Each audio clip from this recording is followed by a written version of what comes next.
പൊതുവെ കല്യാണത്തിന് പോകാനും അതുപോലെ തന്നെ ഫംഗ്ഷൻസുകൾക്കൊക്കെ പോകാൻ ഇത്തിരി മടിയുള്ള ഒരാളാണ് കേട്ടോ. പോകുമ്പോൾ തന്നെ അത്യാവശ്യം നല്ല ഭംഗിയിൽ ഇതുപോലെ സാരിയൊക്കെ എടുത്ത് പോകണം എന്ന് ആഗ്രഹിക്കുകയും ചെയ്യും. അതുപോലെ മേക്കപ്പ് വേണം. അപ്പം നമുക്കൊന്ന് തിളങ്ങുന്ന മേക്കപ്പ് ചെയ്താൽ, തിളക്കം പറഞ്ഞിട്ടുണ്ടെങ്കിൽ അവിടെ സെലിബ്രിറ്റീസിന്റെ പോലെ തിളങ്ങണം. അങ്ങനെ തിളങ്ങാൻ വേണ്ടിയിട്ട് നമ്മൾ ഫേസസ് കാനഡയുടെ 3-in-1 ഫൗണ്ടേഷനും അതുപോലെ തന്നെ ഒരു സ്ട്രോപ്പ് ക്രീമാണ് എടുത്തിരിക്കുന്നത് കേട്ടോ. ഇത് നമ്മൾ ബേസ് ആയിട്ടും കൊടുക്കുന്നുണ്ട്, ഐഷാഡായിട്ട് ഹൈലൈറ്റർ ആയിട്ട് ഫൗണ്ടേഷൻ്റെ കൂടെ ഒക്കെ മിക്സ് ചെയ്ത് കൊടുക്കുന്നുണ്ട്. അപ്പോൾ ആദ്യം ബേസ് ആയിട്ട് കൊടുക്കുമ്പോൾ നല്ലൊരു ഇലുമിനേഷൻ നമുക്ക് കിട്ടും കേട്ടോ. നല്ലൊരു എന്താ പറയുക ഡ്യൂയി ഫിനിഷൊക്കെ കിട്ടും. ബേസ് ആയിട്ട് അതാണ് കൊടുത്തിട്ടുള്ളത്. രണ്ടാമത്തെ സ്റ്റെപ്പ് എന്ന് പറയുന്നത് ഫൗണ്ടേഷനൊപ്പം നമ്മൾ മിക്സ് ചെയ്തിട്ട് ജസ്റ്റ് ഒന്ന് അപ്ലൈ ചെയ്ത് കൊടുക്കുകയാണ്. അപ്പോൾ കുറച്ചും കൂടി നല്ല രീതിയിൽ സെറ്റായിട്ട് കിട്ടും നമുക്ക്. പിന്നെ ബാക്കി മേക്കപ്പുകളൊക്കെ ചെയ്തു. ഞാനിത് ഹൈഷാഡായിട്ടും അതുപോലെ ഹൈലൈറ്ററായിട്ടും ഒക്കെ ഉപയോഗിക്കാറുണ്ട് കേട്ടോ. നല്ലൊരു ഫിനിഷിംഗ് ആണ് നമുക്ക് കിട്ടുക.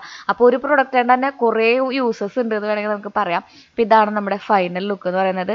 നല്ലൊരു തിളക്കം ഉണ്ടല്ലോ മുഖത്ത്. അപ്പോൾ തിളക്കം വേണമെന്നുണ്ടെങ്കിൽ പ്രൊഡക്റ്റ് ഞാൻ ടാഗ് ചെയ്ത് കൊടുക്കാം, മേടിക്കാൻ മറക്കണ്ട. ഇപ്പോൾ ഓഫറൊക്കെ നടക്കുന്ന സമയമാണ്. ജസ്റ്റ്